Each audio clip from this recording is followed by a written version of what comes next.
মধ্যপ্রাচ্যে আবারও উত্তেজনা ছড়িয়ে পড়েছে ইরান ইসরায়েলকে ঘিরে।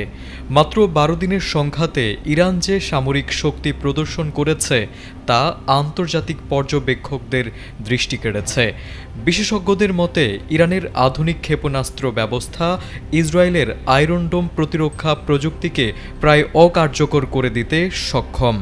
এমনকি প্রয়োজনে মাত্র ২৪ ঘণ্টায় ইসরায়েলের ভূখণ্ডে ভয়াবহ ধ্বংসযজ্ঞ চালানোর সক্ষমতা রাখে ইরান। সাবেক মার্কিন সেনা কর্নেল ডগলাস সম্প্রতি এক সাক্ষাৎকারে বলেছেন, ইরানের ক্ষেপণাস্ত্র ভাণ্ডার এতটাই উন্নত যে ইসরায়েলের সামরিক অবকাঠামো অল্প সময়ে ধ্বংস হয়ে যেতে পারে। তবে তিনি স্পষ্ট করেছেন, ইরান আগ্রাসন নয় বরং প্রতিরক্ষার লক্ষ্যেই তাদের সামরিক শক্তি গড়ে তুলেছে।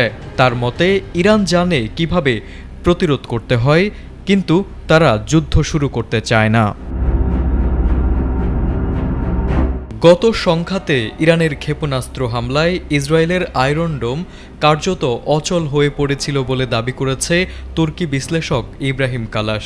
তার মতে এই হামলায় ইরান প্রমাণ করেছে যে ইসরায়েলের অজেয় ভাবমূর্তি আর টিকিয়ে রাখা সম্ভব নয়।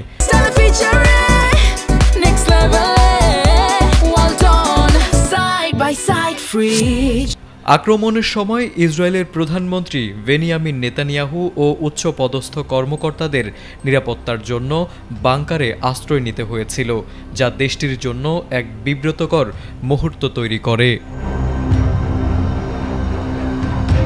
এদিকে পশ্চিমা নিরাপত্তা বিশ্লেষকরা সতর্ক করে বলেছেন, ইরানের হাইপারসোনিক ক্ষেপণাস্ত্র প্রচলিত যে কোনো প্রতিরক্ষা ব্যবস্থায় ঠেকানো সম্ভব। ন্যাশনাল ইন্টারেস্টের এক প্রতিবেদনে বলা হয়েছে, ইরানের ফাতা সিরিজের ক্ষেপণাস্ত্র ইসরায়েলের যে কোনো সুরক্ষা বলয় ভেদ করে লক্ষ্যবস্তুতে ব্যাপক ক্ষতি করতে পারে। এসব ক্ষেপণাস্ত্রের গতি ও নির্ভুলতা ইরানকে এক ভয়ঙ্কর প্রতিপক্ষ হিসেবে দাঁড় করিয়েছে। ইরানের সাম্প্রতিক সামরিক প্রদর্শনী বিশ্বকে স্মরণ করিয়ে দিয়েছে, এই দেশ প্রয়োজনে শত্রুর মূল ভূমিতেও আঘাত হানতে সক্ষম। বিশেষজ্ঞদের মতে ইরান চাইলে ইসরায়েলের কৌশলগত স্থাপনা যেমন ডিমোনা পারমাণবিক চুল্লি বা হাইফা বন্দর উড়িয়ে দিতে পারে। ফলে ইরানের এই অগ্রগতি শুধু ইসরায়েল নয়, পুরো পশ্চিমা নিরাপত্তা ব্যবস্থার জন্য এক বড় সতর্ক সংকেত হয়ে উঠেছে।